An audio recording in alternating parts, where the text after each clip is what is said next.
केला. ठीक आहे, आम्हाला अभिमान आहे. आमच्या देशाचा नौदलाचं सामर्थ्य तुम्ही जगाला दाखवण्यासाठी तुम्ही माझ्या शिवरायाच्या भूमीमध्ये आलात, आम्हाला अभिमान आहे. पण नौदलाचं संपूर्ण सामर्थ्य दाखवताना तुम्ही ज्यांनी पहिल्या प्रथम आपल्या देशात आरमार सुरू केलं, त्या छत्रपती शिवरायाचा पुतळा जो उभारला तुम्ही, तो उभारताना काहीतरी तुम्हाला लाज लज्जा शरम पाहिजे होती ना. त्याच्यात सुद्धा पैसे खाल्ले तुम्ही. काल तो त्या समितीचा रिपोर्ट आलाय, साचा नीट नव्हता, त्याच्यामध्ये जे काय त्याचं वेल्डिंग होतं ते बरोबर नव्हतं, जो धातू वापरला तो बरोबर नव्हता.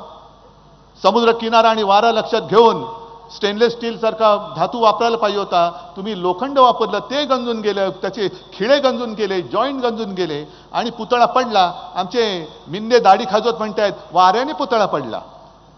अहो, वाऱ्याने तुमची दाढी नाही ती उडत, तुमची दाढी नाही ना उडत. मग पुतळा आणि महाराजांचा पुतळा पडतो, बेशरमपणाने सांगता वाऱ्याने पडला.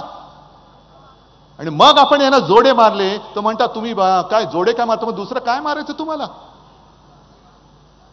एखादी गोष्ट करताना तुम्हाला आत्मविश्वास पाहिजे की जे मी काय करतोय ते माझ्या या दैवताला साजेसं करतोय.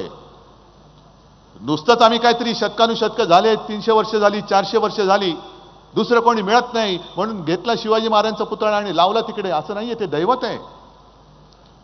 बघितलं तुम्ही मगाशी तो 8 वर्षाचा बसला ना इकडे, कशी शिवगर्जना दिली त्यांनी.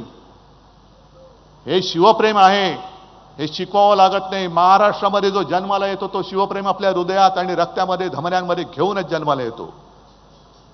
म्हणून तर इतक्या वर्ष झाल्यानंतर सुद्धा छत्रपती शिवाजी महाराज की जय बोलल्यानंतर असं म्हणतात की एखादा मृत झालेला माणूस सुद्धा ताडकन उठून उभा राहील, एवढी ताकद आणि एवढं तेज या दैवताच्या त्या